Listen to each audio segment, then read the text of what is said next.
Exercise 1.2 के कुछ question हमने आपको कल बताए थे।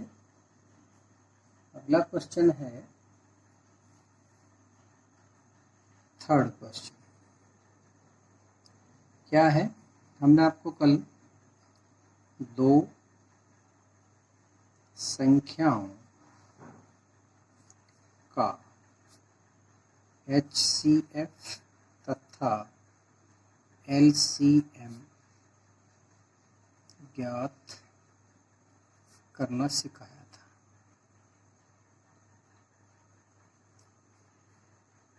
आज हम आपको दो से अधिक अर्थात 3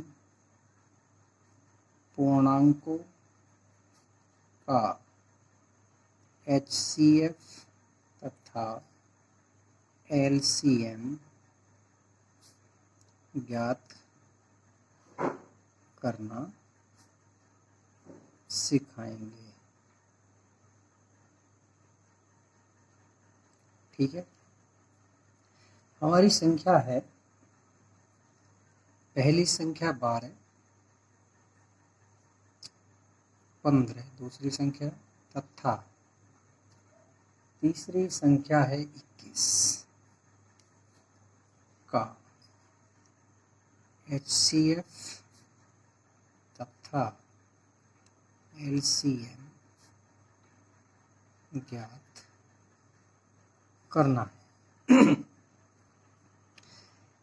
गुणनखंड विधि द्वारा हम यहाँ पर 12 लिखते हैं, इसके टुकड़े करते हैं, 2 दूनी 4 दिया 12। इसके बाद अगली संख्या लेते हैं। अभाज्य गुणनखंड क्या होंगे इसके? 3 गुणा 5। अगली संख्या है 21, इसके भाज्य गुणनखंड होंगे 3 गुणा 7। ये मैं इसलिए लिख रहा हूं,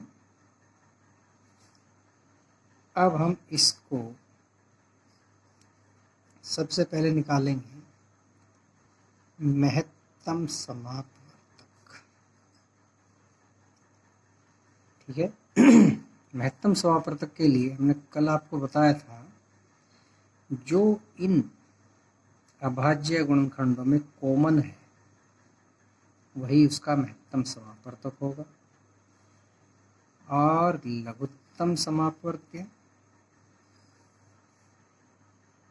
2 लिया जाएगा, ये 2 लिया जाएगा, इसमें से केवल एक 3 लिया जाएगा, 5 भी लिया जाएगा और 7 भी लिया जाएगा। कितना आएगा? 2 दूनी 4, 4 तिया 12, 12 पंजे 60, और 60 की जब हम 7 से गुणा करेंगे तो आएगा 420। ठीक है, बहुत आसान है। महत्तम समापवर्तक जो सब में कॉमन है वो घनिष्ठ है, और लघुत्तम समापवर्तक में जो कॉमन है वह भी, और जो नहीं है वे सभी अभाज्य संख्याएं लिखी जाएंगी, फिर उनका गुणा कर लेंगे। 2 दूनी 4 तिया 12, 12 पंजे 60, और 60 की जब हम 7 में गुणा करेंगे तो 7 जीरो 7 49। समझ में आया? इसी प्रकार जरूरी नहीं कि आपकी 3 संख्या 4 भी संख्या हो सकती है, 5 भी हो सकती है। ये क्वेश्चन आगे हम गुणनखंडों में आपको बताएंगे, तो यहीं से आपको तैयारी करनी है। इनकी जगह आपको बीजगणित के अलग अलग खंड मिलेंगे, इसी प्रकार उनके भी हम टुकड़े करेंगे और उन्हीं का मिलान इसी प्रकार करेंगे। तो समझ में आया होगा। अब अगला क्वेश्चन है क्वेश्चन नंबर 4। क्या है?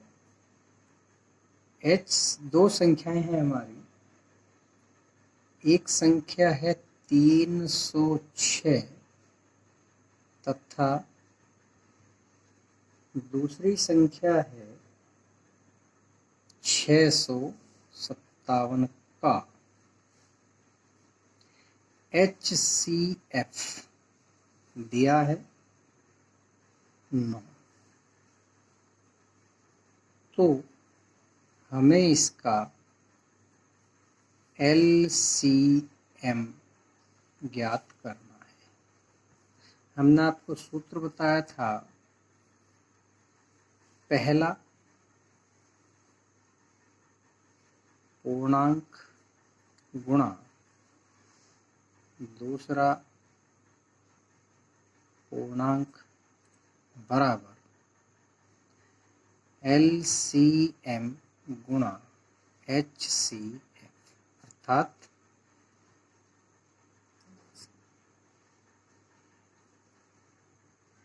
लघुत्तम समापवर्तक और महत्तम समापवर्ती।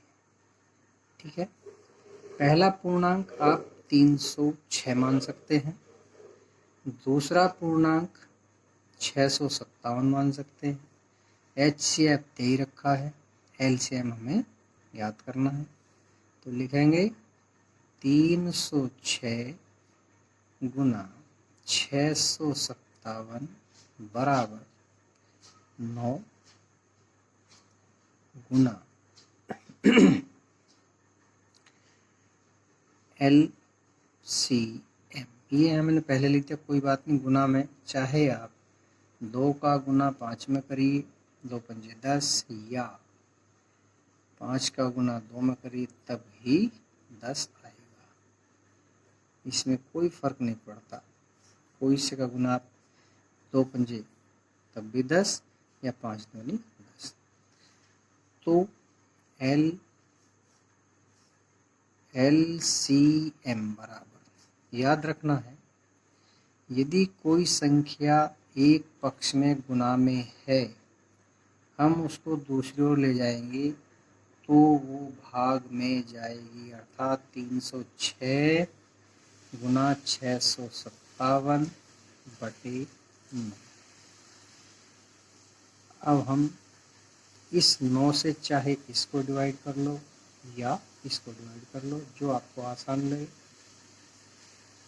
9 या 27, 3 बचे, 36 हुई और 9 चौक 36, तो ये आया 34 गुणा 657 का गुना करके देख लीजिएगा, 657 का 34 में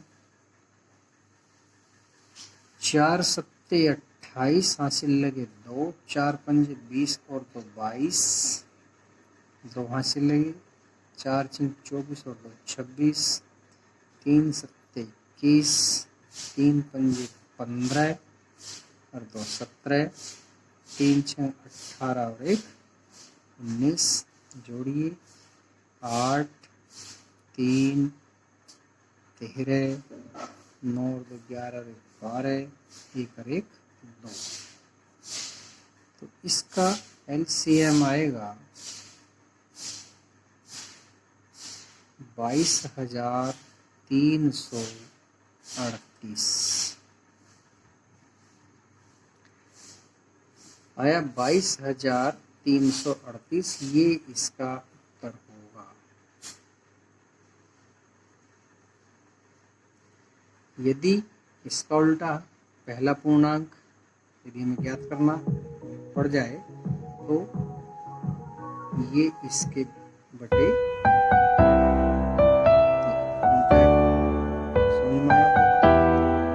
ये सूत्र आपको बार बार रिपीट करना है।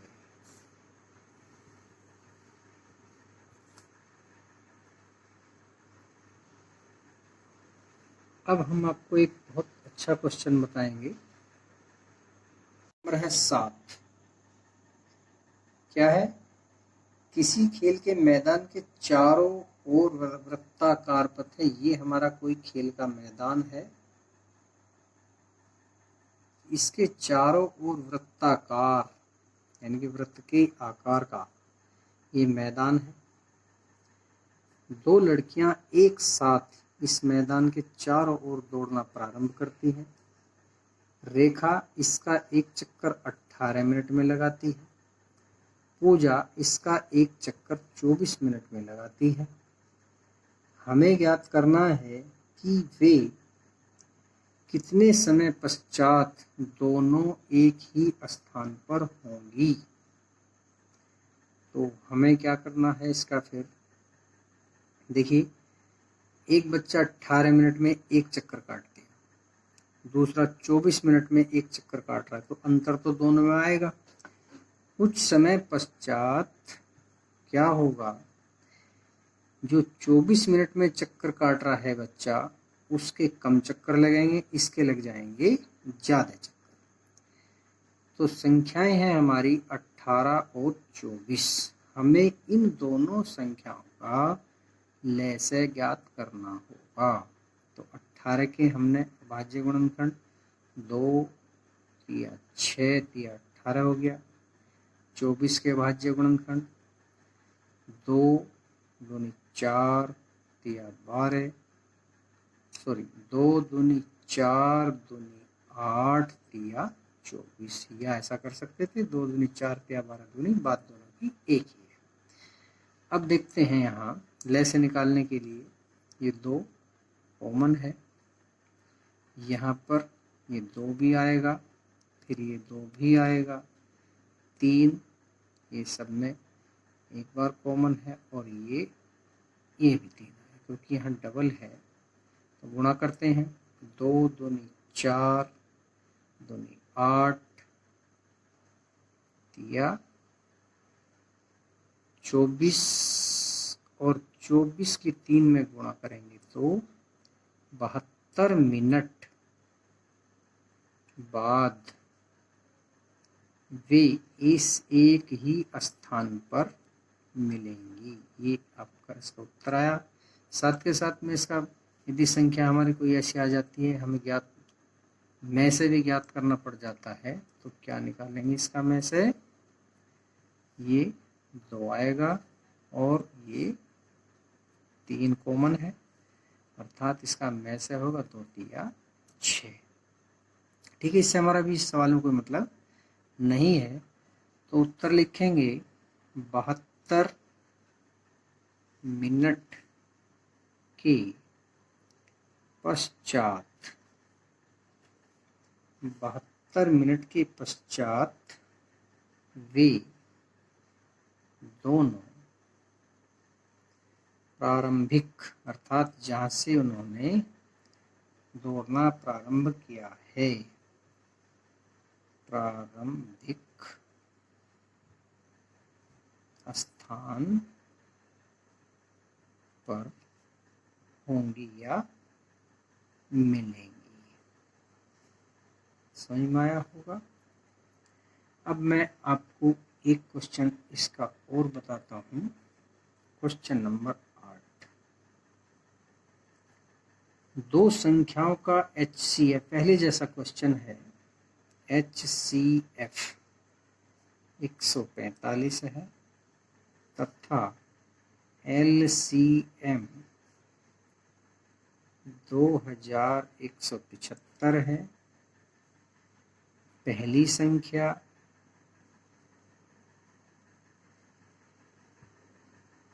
725 है, तो दूसरी संख्या हमें ज्ञात करनी है। सूत्र हमने बताया है, पहली संख्या गुणा दूसरी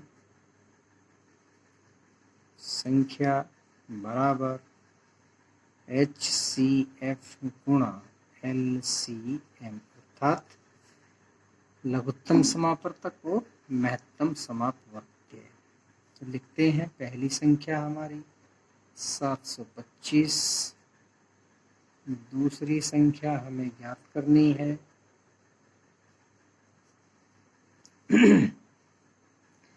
HCF है 145, LCM है 2175। तो दूसरी संख्या बराबर ही हमने अभी आपको बताया था 145 गुणा 2175 बटे 725। यदि किसी बच्चे के याद 25 का पढ़ा है या उससे जैसा भी है, लेकिन आपको छोटी से छोटी संख्या से स्टार्ट करना चाहिए। इसको काटेंगे 5 से, 5 एकन 5, 2 बचे 22 होगी, 5 चौका 20, 2 बचे 25 होगी, 5 पंजे 25। इसको भी काट सकते हैं 5 से या इसको भी। चलिए हम इसको काट लेते हैं 5 से, 5 चौका 20, 1 बचा 17 होगी, 5 दिया 15, 2 बचे 25 होगी, 5 पंजे 25। यहाँ आप देख रहे हैं 145 से 145 को भाग दिया जाता है तो 1 आता है। दूसरी संख्या 1 गुणा 435, इसका कोई औचित्य नहीं, फिर भी हम आपको समझाने के लिए हम बता रहे हैं। कुछ बच्चे कहते हैं कि इससे ये कट गया, ये कटा नहीं, 145 से 145 को भाग दिया तो 1 आया। 445 435 की 1 में गुणा करेंगे 435, ये हुई हमारी दूसरी संख्या। इस प्रकार के सवाल आपको जब हम आपको गुणनखंड पढ़ाएंगे वहां भी आएंगे, ये सूत्र बार बार आएगा आपका, ये वाला है। तो ये प्रश्नावली आपकी समाप्त होती है। जिस आप मेरे